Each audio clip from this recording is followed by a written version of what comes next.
Hi guys, this is bridge Kumar HBs state point के माध्यम से। मेरे प्रिय दोस्तों, जो मेरे बहन भाई बुंदेलखंड यूनिवर्सिटी से पीएचडी करना चाहते हैं उनके लिए बेस्ट अपॉर्चुनिटी है।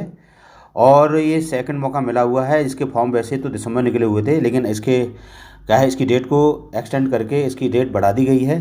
और जो मेरे बहन भाई जो नेट है, नेट जेआरएफ हैं, या आप यहाँ से आप पीएचडी करना चाहते हैं तो उनके लिए बेस्ट अपॉर्चुनिटी है। और यहाँ पर टोटल जो सब्जेक्ट हैं आपके 45 सब्जेक्ट अवेलेबल हैं, जैसे आर्ट है, साइंस है, कॉमर्स है, एग्रीकल्चर है, लॉ है।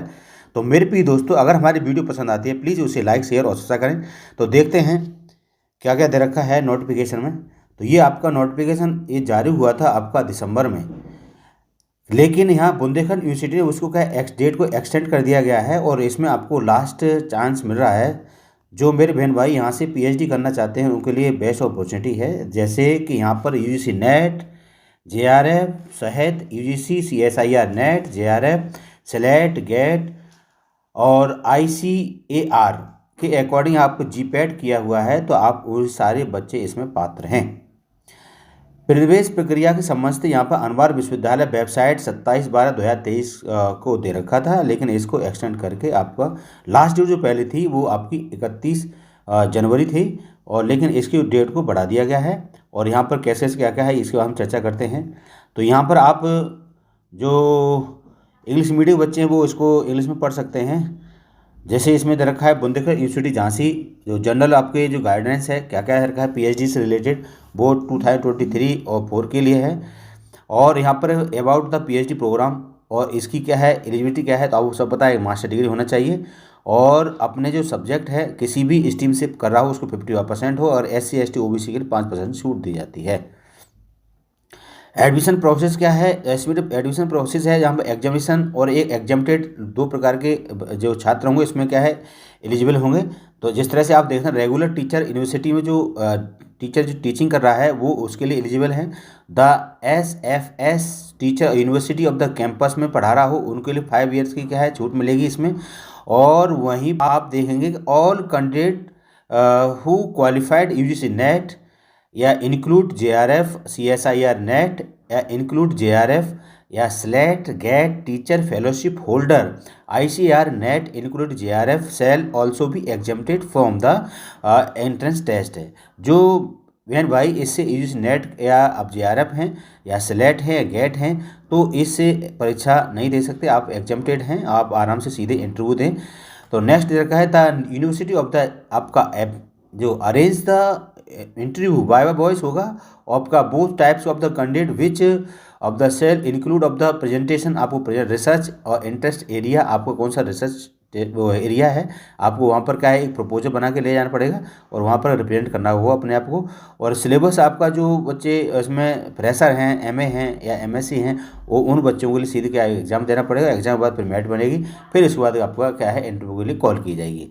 लेकिन यहाँ पर दे रखा है कि जो आपकी फैकल्टी साइंस है, जो फैकल्टी कंप्यूटर साइंस है, मैथमेटिक्स है, फिजिक्स है, केमिस्ट्री है, एनवायरनमेंट है, और वहाँ पर जूलॉजी है, फूड टेक्नोलॉजी है, केमिस्ट्री है, जूलॉजी है, बॉटनी है, बायोटेक्नोलॉजी है, बायोकेमिस्ट्री है, माइक्रोबायोलॉजी है आदि इस पर के क्या है सब्जेक्ट दे रखे हैं। फैकल्टी ऑफ लॉ और फैकल्टी ऑफ एजुकेशन और faculty of commerce and faculty of agriculture, इसमें एक एग्रोनॉमी है, एग्रीकल्चर है। There are different types of the subject related, यहाँ पर क्या है आप पीएचडी कर सकते हैं। फैकल्टी ऑफ आर्ट में हिंदी है, इंग्लिश है, संस्कृत है, आपकी मास कम्युनिकेशन दे रखा है, सोशोलॉजी दे रखा है, हिस्ट्री है, इकोनॉमिक्स है, पॉलिटिकल साइंस है, साइकोलॉजी है, ज्योग्राफी है, फाइन आर्ट, बच्चे कहते हैं कि फाइन आर्ट के बताएं तो अब यहाँ से फाइन आर्ट निकले हुए हैं, आप यहाँ से फॉर्म को फिल कर सकते हैं। फिजिकल एजुकेशन आपका लाइब्रेरी से है, इंफॉर्मेशन साइंस है, डिफेंस स्टडी है, होम साइंस आदि आदि से सब्जेक्ट से निकला हुआ ढेर सारे सब्जेक्ट हैं, आप यहाँ से अप्लाई करें। क्लियर। तो अब यहाँ पर है आपका जो एक मेरिट बनाई जाएगी जिससे फाइनल सिलेक्शन कैसे होगा, तो university shall be of the registration admission the candidate the for the PhD के लिए, जिसमें आपके एकेडमिक मेरिट बनाई जाएगी, जिसमें 25% रहेंगे आपको अंडर ग्रेजुएट यानी कि BA BSc जो कर रखा है आपने, और उसके बाद 50% होंगे आपके पोस्ट ग्रेजुएशन के, यानी कि आप 60% है, 50 इंटू कर देंगे तो 30 मार्क्स हो जाएंगे, इस तरह का है। तो एडिशनल अब वेटेज आपको दिया जाएगा 10 मार्क्स का। जिस तरह से कोई बच्चा JRF है उसको 10 मार्क्स है, इंस्पायर है जो 10 है, नेट तक है उसको भी आपको 10 मार्क्स मिलेंगे, गेट GPAT दे रखे हैं आपको 95 परसेंटाइल है तो आपको 10 मार्क्स मिलेंगे, candidate working of the research project आपको 5 मार्क्स दिए जाएंगे। इंटरव्यू आपका 30 मार्क्स का होगा, फिर इसके बाद आपको फाइनल मेरिट बनाई जाएगी। जो मेरे बहन भाई इसमें इंटरेस्टेड हैं तो आप यहाँ पर डिटेल फी इसके आपको प्रोग्राम में, जैसे फ़ी इसका दे रखा है, काफ़ी अच्छी खासी फीस है भाई। तो OBC और जनरल के लिए आपको 2,000 रुपये पे करना पड़ेगा, और SC ST के लिए 1,000 रुपये है। क्लियर? तो इस तरह से आप यहाँ पर क्या है, ये सारे सब्जेक्ट रखे हैं, और ये 45 सब्जेक्ट है, इसमें आप आवेदन कर सकते हैं, और इसकी लास्ट डेट है 29 है, और आप इसमें अपने जितने ही डॉक्यूमेंट्स हैं वो आपको 3 मार्च तक आपको क्या सारे डॉक्यूमेंट भेजने पड़ेंगे यूनिवर्सिटी में, बुंदेलखंड यूनिवर्सिटी झांसी में।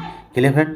तो ये आपकी इन्फॉर्मेशन थी, और काफ़ी अच्छी यूनिवर्सिटी है, यहाँ से आप PhD कर सकते हैं। Clear friend? अगर हमारी वीडियो पसंद आती है प्लीज़ उसे लाइक शेयर और सब्सक्राइब करें। Thank you, bye bye and take care.